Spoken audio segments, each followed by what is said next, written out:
ফ্রিজের মধ্যে থাকা এই জিনিসটার নাম হলো থার্মোস্টেট। আর এই থার্মোস্টেটের কাজ হলো ফ্রিজের কুলিং সিস্টেমটাকে নিয়ন্ত্রণ করা।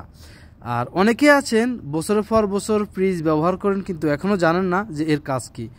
থার্মোস্টেট বিভিন্ন মডেলের হয়ে থাকে, এটা একটা মডেল, আর এখানে দেখতে পাচ্ছেন এটা আরেকটা মডেল। এখানে কিন্তু 3টা ধাপ, এবং এটা হচ্ছে আমাদের নন ফোস্ট ফ্রিজের। ফ্রিজ সাধারণত 2 প্রকার হয়ে থাকে। এর আগেরটা যখন আমি দেখাচ্ছিলাম সেটা হচ্ছে ফোস্ট ফ্রিজ, আর এটা হচ্ছে নন ফোস্ট। আর আরেকটা হচ্ছে নন ফোস্টের মধ্যে আবার কিন্তু কয়েক রকম হয়ে থাকে।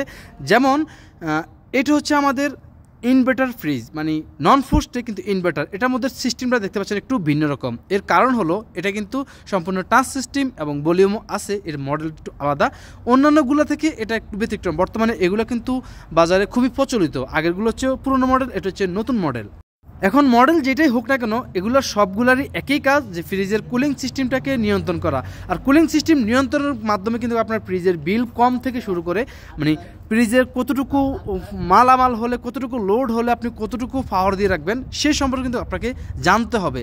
আর ইনভার্টার ফ্রিজের যদি এই সিস্টেমটা নষ্ট হয়ে যায় তাহলে কিন্তু আমাদের এটা পুরো বাদ দিয়ে নতুন সিস্টেমে, যে থার্মোস্টেট সিস্টেমে করতে হবে। এটা কিন্তু থার্মোস্টেট সিস্টেম না, এটা ভেরিয়েবল সিস্টেম এবং টাচ সিস্টেমের। আর এখন দেখেন এটা কিন্তু আমাদের সম্পূর্ণ খোলা একটা থার্মোস্টেট। সব ফ্রিজে নন ফোস্ট এবং ফোস্ট, মানে আগের যে মডেলগুলো, ইনভার্টার ছাড়া যে মডেলগুলো, সেই মডেলগুলোর মধ্যে কিন্তু এরকম থার্মোস্টেট লাগানো থাকে। আর সামনে হচ্ছে ভলিউমের মতো একটা ক্যাপ দেখলেন, আর পিছনে কিন্তু আমাদের এই থার্মোস্টেট।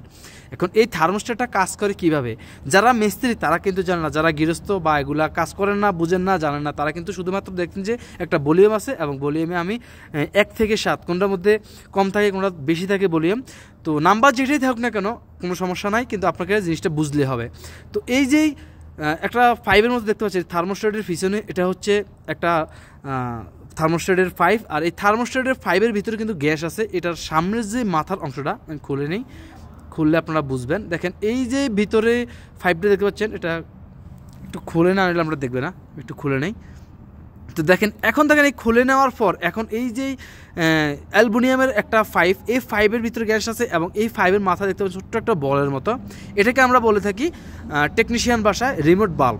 এই বাল্বের মাথা যখন কোনো বরফ এসে জমে তখনই কিন্তু এই সুইচটা কাজ করে। এইটা কিন্তু অন্যান্য সুইচের মতো না। এই থার্মোস্টেট সুইচটা হচ্ছে একটা গ্যাস থাকে, এই গ্যাসটার মধ্যে যখন বরফের ঠান্ডা তাপমাত্রা আসে তখনই এটা সুইচিং করে।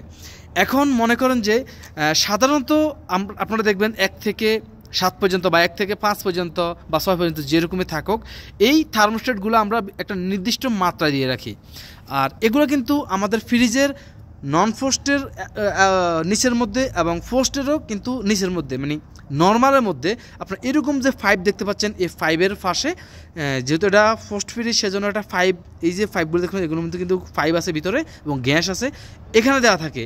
আর ফোস্ট ফ্রিজের ক্ষেত্রে কিন্তু, নন ফোস্টের ক্ষেত্রে এটার মধ্যে যেই উপরে ডিপ থেকে যে বাতাসটা আছে সেই বাতাসের সামনে দেওয়া হয়, কারণ ওই বাতাসের ঠান্ডার কারণে এটা অটো করবে। তো এখন দেখেন এখানে আমরা কিন্তু 7 পর্যন্ত দেখতে পাচ্ছি। যদি আপনার ফ্রিজের হালকা লোড হয় তাহলে আপনি 2 দিয়ে চালাবেন, যদি মিডিয়াম লোড হয় তাহলে আপনি 4 অথবা 3 দিয়ে চালাবেন। আর যদি ফুল লোড হয়, বিশেষ করে বিভিন্ন অনুষ্ঠানের সময় অনেকেই ফুল লোড দিয়ে থাকে ফ্রিজে, সেক্ষেত্রে কিন্তু আপনি 6 বা 5 দিয়ে চালাতে পারবেন, কখনো 7 দিয়ে চালাবেন না। কারণ 7 দিয়ে চালালে আপনার, মানে ফুল ভলিউম দিয়ে চালালে আপনার ফ্রিজটা ঘন্টার পর ঘন্টা চলতে থাকবে, তখন আপনার ফ্রিজের বিলও বেশি আসবে। কারণ একটা ফ্রিজের কম্প্রেসার মোটর যখন বেশি চলবে তখন তার বিলও বেশি আসবে। আর বিল বেশি আসলে বুঝতে পাচ্ছেন আপনার ফ্রিজেরও কিন্তু একটা লোড হবে। তো যাই হোক, এখন যদি আপনারা এই সিস্টেমটা না বুঝেন, না জানেন, তাহলে কিন্তু আপনি ভালো অভিজ্ঞ যারা আছে তাদের কাছ থেকে জানিয়ে নেবেন। আর এখানে মোট হলো 1 থেকে 7 পর্যন্ত বা 1 থেকে 6 পর্যন্ত যাই হয় আপনি মিডিয়াম দিয়ে রাখবেন। সবসময় ফ্রিজটাকে যারা চালান তারা মিডিয়াম দিয়ে রাখবেন। মিডিয়াম হচ্ছে আপনার 1 থেকে যদি 6 হয় তাহলে 3 দিয়ে রাখবেন।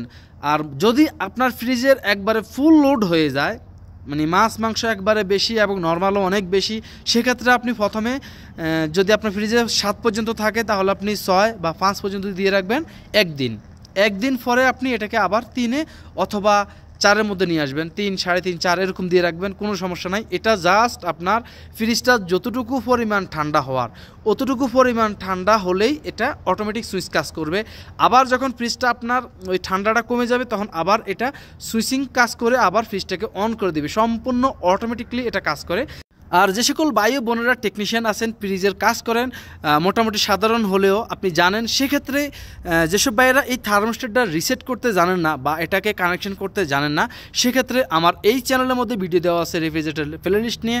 আমার এই ভিডিওর ইন্ডিস্ক্রিনে আমি দিয়ে দেবো, সেখান থেকে আপনার প্রয়োজনীয় ভিডিও দেখে আপনি শিখতে পারবেন। আশা করি বুঝছেন। তারপরে যদি কোনো কিছু বুঝতে সমস্যা অবশ্যই কমেন্টে লিখবেন। আজকের জন্য পর্যন্তই। বাই বাই, টাটা, সালামু আলাইকুম।